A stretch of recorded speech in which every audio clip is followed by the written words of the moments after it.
Good day everyone, bonjour tout le monde, this is Roger, and welcome to this new episode of BIA DD Dodgers of Canada. In this episode, we will relive some of the crucial moments that led to the capture of the objective Cider, a major crossroad just south of Ortona and north of a deep gully.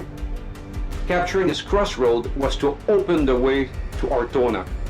Unfortunately, a combination of bad intelligence reports and the stubbornness to stick to disastrous battle plans contributed to a succession of failures.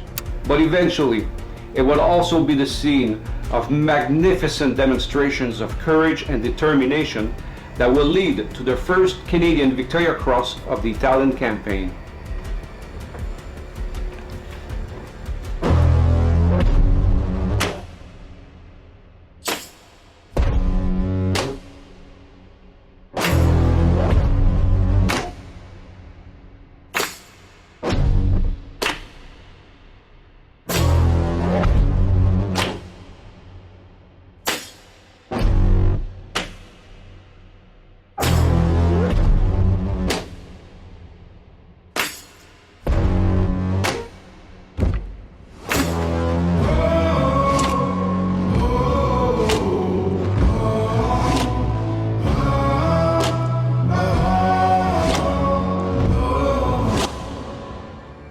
On the 6th of December, Chris Vokes had to change his plan and move where the Hastings and Prince Edward Regiment had secured a foothold to cross the Moro.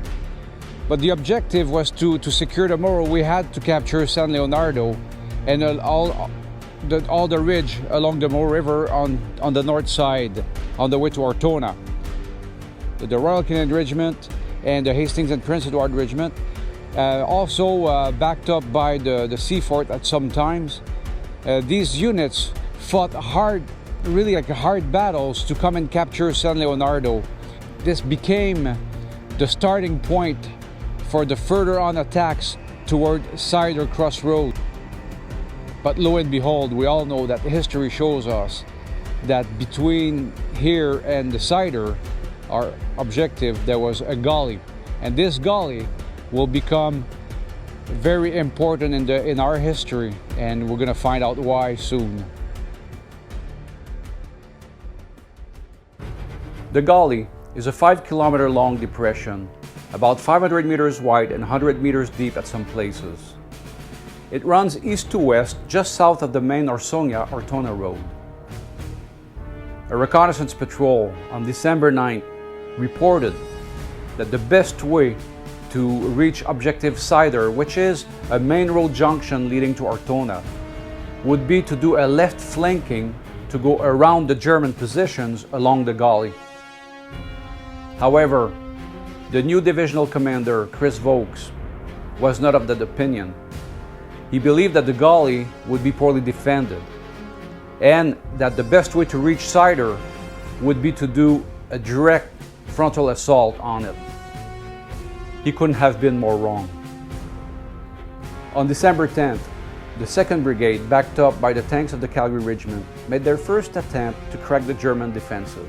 It was supposed to be a glorious Alberta show, but it turned out to be a complete disaster. When the loyal Edmonton Regiment got disoriented on their way to objective Cider, Lieutenant Colonel Jefferson sent a message, wrongfully believing that he had reached his objective. Then the Princess Patricia Canadian Light Infantry were told to exploit the supposedly gap, but were met with a devastating enemy fire that came from every direction. They were like machine guns, artillery, mortar, and even tanks. The Patricias fought as best they could, but were forced to abandon the fight after 3 of their company commanders were counted among the casualties. On December 11th, 2nd Brigade did a second try, but this time they were preceded by a heavy artillery barrage. As the PPCI were going down the southern slope of the gully at a place called Vino Ridge because of its many vineyards, they became entangled in a series of crisscrossing metal wires and posts. So one thing that the Allied or the Canadians didn't plan is that on the south side of the gully, where we are right now, there's a lot of vines, and it was called Vino Ridge actually, and those vines have a lot of metal wires, to keep the vines, and it became a major problem with the artillery shell that broke all the wires. They became a real entanglement defensive position that came to the advantage of the Germans. So the Canadians, to negotiate, not only they had through the vines, they had to go through the wires that was a different height, up and down, and it slowed down the progression of the soldiers and became a real nuisance. That were also layered with mines and booby traps. So they had to stop their advance and consolidate on the slope. On their right flank, the Loyal Mountain Regiment tried to reach Cider and were met once again by a devastating enemy fire from every direction, and they were repulsed. On the left flank of the Patricias, the Seaforth Highlanders, supported by the tanks of the Ontario Regiment, had to stop their advance, and they were not even getting close to their objective, which was Casa Berardi, a farmhouse about 1.5 kilometers west of the objective Cider. And the attack was pulled off once again at a great cost. On December 12, the 3rd Brigade finally arrived from their 3 weeks operations in the Upper Sangro River area. Their arrival had been delayed by the heavy rains that swelled the rivers and caused bottlenecks at the crossing points. But as soon as they got there, Chris Vokes didn't waste any time, and on the afternoon of the 12th, ordered the West Nova Scotia Regiment to go through the lines of the Seaforth south of Casa Berardi. As the West Novas were trying to negotiate their way in the darkness in that Vino Ridge with all the metal wires and posts and mines and booby traps, they became entangled like the Patricias did, and they became easy targets for the Germans, who popped out of the ground out of nowhere. The Maritimers were forced to stop and consolidate for the night, hoping to resume the attack in the morning. However, the Germans kept counterattacking them all night, and this resulted in more than 60 casualties, including Lieutenant Colonel Bogert, who was injured with a bullet in the leg.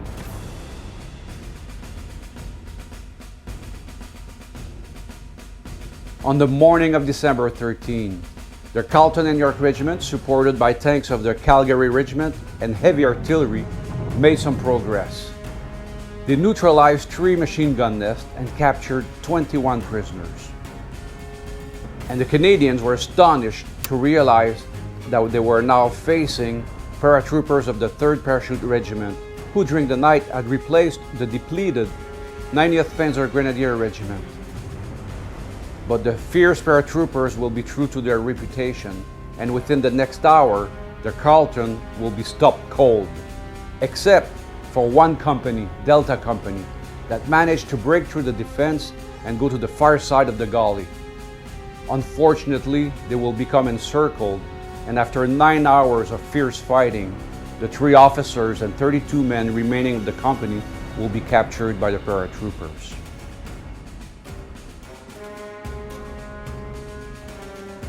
During this time, at the west end of the Gully, in an area where it had been recommended to attack 4 days earlier, some probing fighting patrols from the West Nova Scotia Regiment and the Seaforth Highlanders yielded some positive results. A platoon from B Company West Nova Scotia Regiment, led by Lieutenant Harvey Jones, had some remarkable success when they knocked down 3 Mark IV Panzers, a number of machine gun nests, and took some prisoners. Lieutenant Jones continued to lead his platoon even after being wounded in the shoulder, and will be awarded the Military Cross for this act of bravery. Captain June Thomas of the Seaforth Highlanders led his platoon, accompanied by 3 tanks of the Ontario Tank Regiment, led by Major Snuffy Smith, down the road toward Ortona. And the Panzer Grenadiers were taken by surprise by the fast approaching and unexpected force in this area of the Gully. This small combined force of infantry platoon and 3 Shermans yielded more success than all the battalion attacks of the previous days. They destroyed many Mark IV tanks, many anti-tank guns, captured 75 prisoners, and all this without losing a single man. Major Snuffy Smith had to abandon his Sherman in the mud at about 500 meters to Casa Berardi. So the small force had to pull back and establish a defensive position in the area where they had opened the gap and hold it for the night. It seemed, finally, that a doorway was open to capture Objective Cider, and this task will be given to the only regiment of the 3rd Brigade that hasn't been committed yet, the Royal 22e Régiment.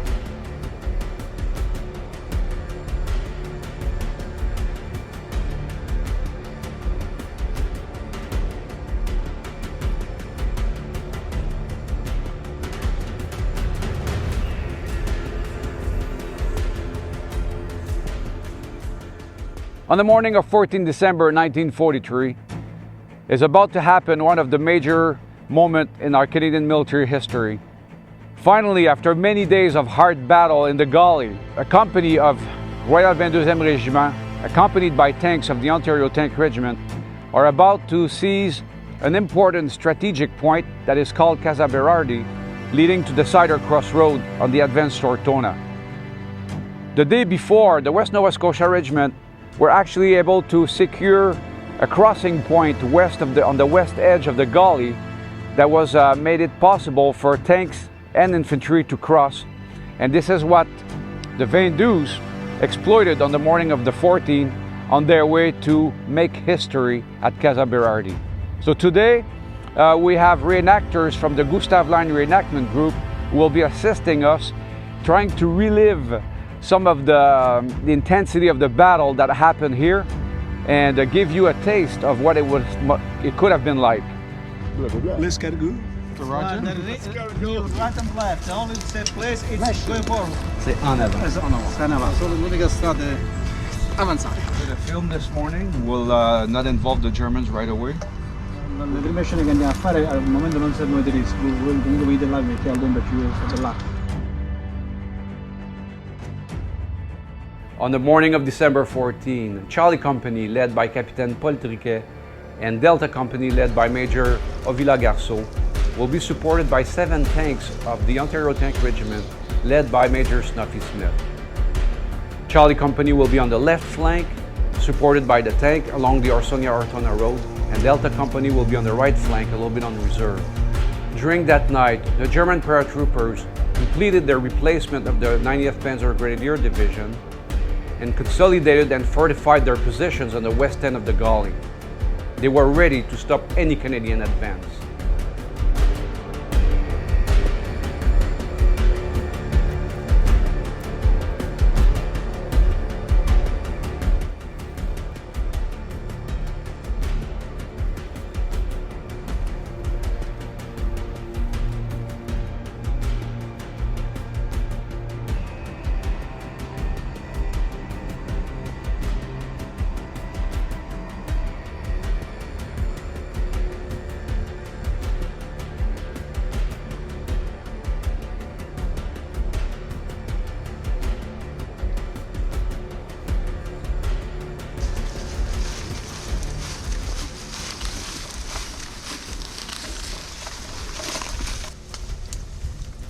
On the morning of 14 December, when the Royal 22e Régiment crossed the Gully through the West Nova Scotia Regiment line, they were west at the edge of the Gully, on the west edge. They went down and then back up to the top, and there were 2 companies of infantry, Charlie Company of Paul Triquet and Delta Company of Major Garceau.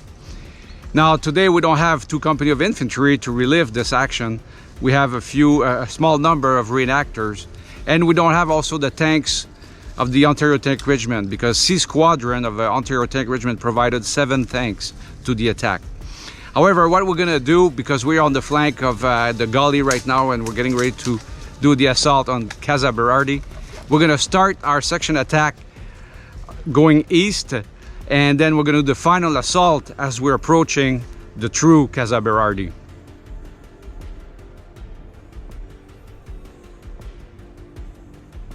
At 10 minutes past 7, Captain Triquet grew impatient of waiting for the tanks that were still stuck in the mud at the bottom of the Gully, and decided to start the advance, not to allow the chance for the Germans to reorganize after the artillery barrage.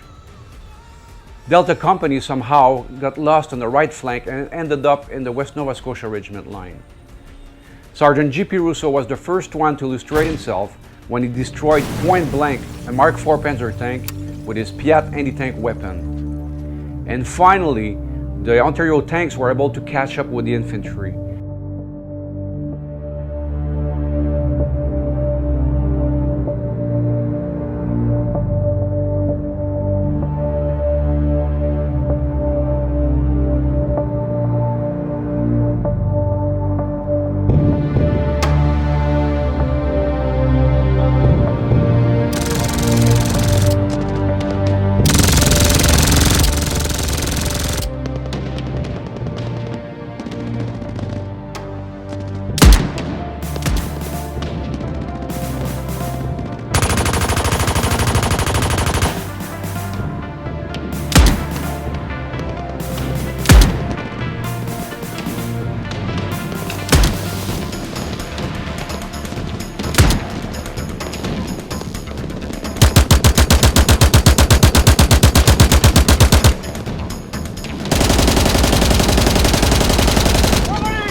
We can. It's pretty amazing. Chris is showing us the remaining of the bullet holes that we can find on the wall.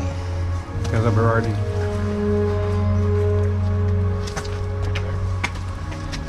Alright, testimony of the firefight that happened here.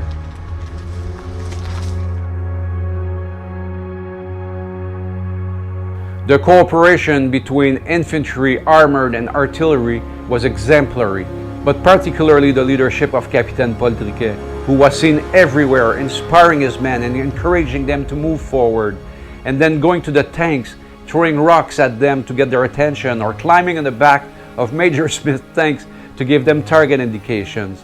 It seemed like it was impossible for the bullets to reach him. At approximately 1,000 meters from the objective, Charlie Company is now reduced to 30 men, and this small force of French Canadians with 5 Ontario tanks will pursue their advance under more intense fire. At 1400 hours, 2 o'clock in the afternoon, after 7 hours of combat, now that small force is approximately 200 meters from Casa Berardi, and Charlie Company is reduced to 21 men.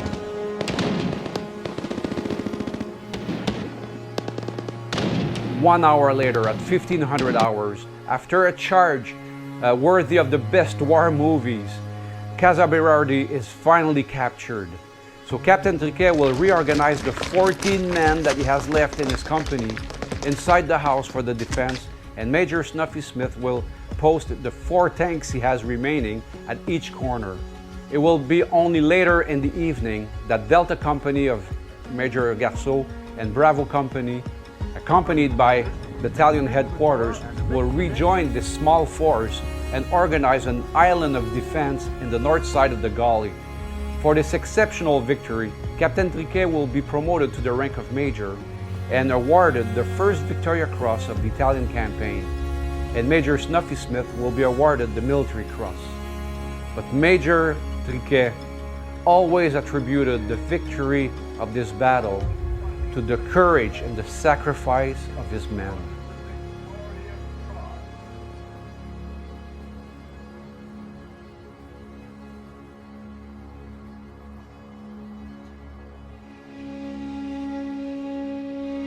Even if Casa Berardi was a brilliant victory, the objective Cider has not been captured yet. This will require 4 more days of brutal and mortal combat in 2 operations, one called Morning Glory and the next one Orange Blossom, that will come close to decimate the Royal Canadian Regiment. On December 19th, the Royal Canadian Regiment will finally capture that major crossroad objective Cider. But this will be at a very high cost, and their battalion has been reduced to only 200 men.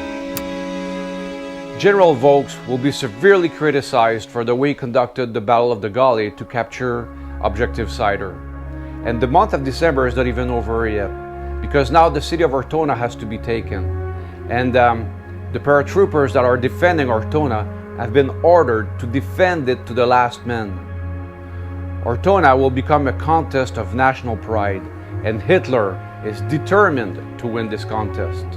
Stay with us, as in our next episode, we will relive the Battle of Ortona, nicknamed Little Stalingrad because of its urban warfare and house-to-house combat. For BIA DD Dodgers of Canada, this is Roger. Till I see you next time, Custos Memoria.